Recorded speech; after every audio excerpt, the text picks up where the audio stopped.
الشيبان الأولين، والقصة هذه قديمة، لكن فيهم عدم فهم للشيء بسرعة، والعلم له دور، لكن هم متعلمين ولاب. هذا واحد يقول طفش من الديلة وبيته زين ومدخل فيها الكهرب، والمهم قال أنا ما عاد أبغى الديلة، أبغى أسكن في المدينة، أبى أبيع بيتي هذا واشتري لي بيت في المدينة. المهم جاء واحد شعيب بدوي، وثر البدوي هذا بالشات، لو درى من البداية ما باعه الباعة هذا ولا يعرف كهرب.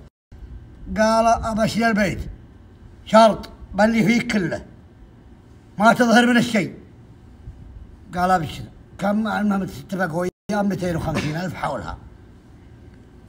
شراه يوم شراه شد الرجال منه وسكن العودة له، ولا درى يوم من الأيام العودة الجديد هذا في البيت، غير الباب يطق ظهر مندوب الكهرب. سلام عليكم. قال نعم مشعاب. وش أنت يا رجل يا هذا؟ قال أنا مندوب الكهرب. قال كهرب ويش؟ قال كهرب نطلبك 250 على فاتورة. قال ولد. قال كهرب السيف. قال اللمبات هاي مولعة سيف.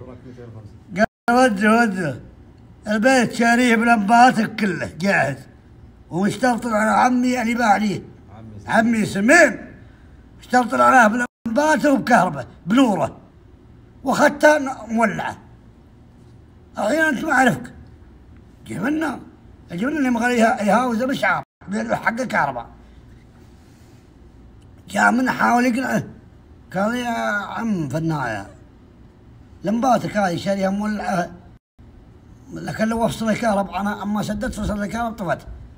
قال رحت افصلها عمي سمين، عمي هب الله يجهدك انت وعمك، يقصد اللي باعها الاول.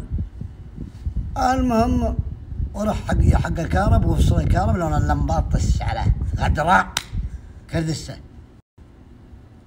عام فيها عامل ما عاد يشوفون شيء ولا يركب، يروح الرفيق اللي باعها البيت مشعابه معه عيونه، ويجي قال كيف تبيعني؟ بعت مختوله. قال مختوله كيف؟ قال انت بايع لي البيت مثاثه بلمباته اللي فيه مولعه وشارب منك شيء، الحين يجيني واحد ثاني التباني ادفع لك وادفع للناس، ادفع مرتين حلال يروح هنا وهنا ويجي فاهمه. هذا الكهرب هذا ما فيه انشف ريته. والرجال يروح للكهرب قال ولد انا ما طمعت اني اسلم برقبتي، وانسان غلب على امري انتهيت، ولا عاد وراي ولا قطره.